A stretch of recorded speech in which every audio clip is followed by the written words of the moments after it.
All right, in today's tutorial, we are looking at converting a hash to a standard Ruby struct.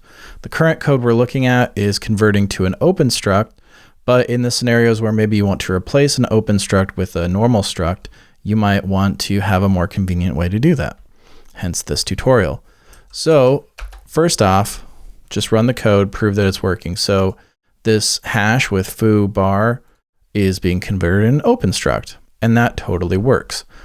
But if we wanted to convert that instead to a normal struct, we'd have to do something like this.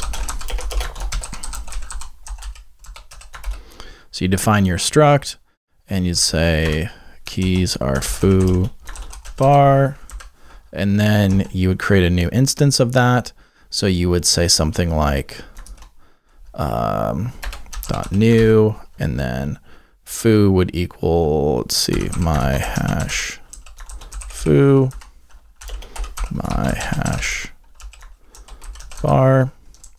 If you run that, you should now be getting a struct. So we have a struct here that has foo bar, and that works, right? We've defined a new struct, we've given it its fields, we've given it its values, that all works.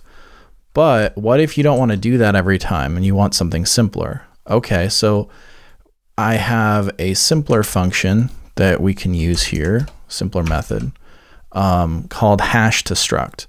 And what that will allow us to do is to replace this code with something as simple as hash to struct, and then my hash, can get rid of open struct here, run that, and we get the same result. So what's actually happening here?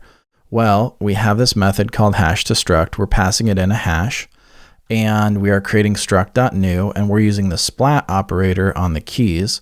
So we are taking our hash and giving the list of keys as basically arguments here for the struct.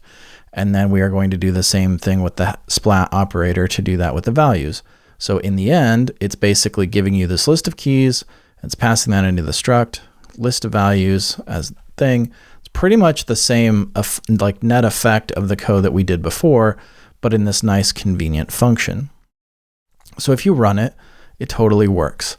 But the one place where this bit of code gets a little bit messier is, so let's say we do a nested hash, and we will do the same kind of nested struct equals hash to struct, nested hash.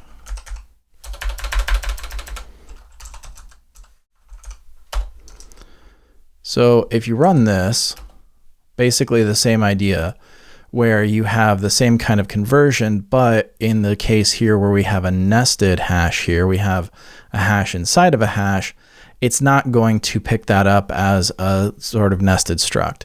So if you wanted to use this code to do a nested struct, it's not going to be sufficient for that. But for very simple hashes with very simple like sets of key value pairs, this is very convenient and nice. So that's our tutorial for today.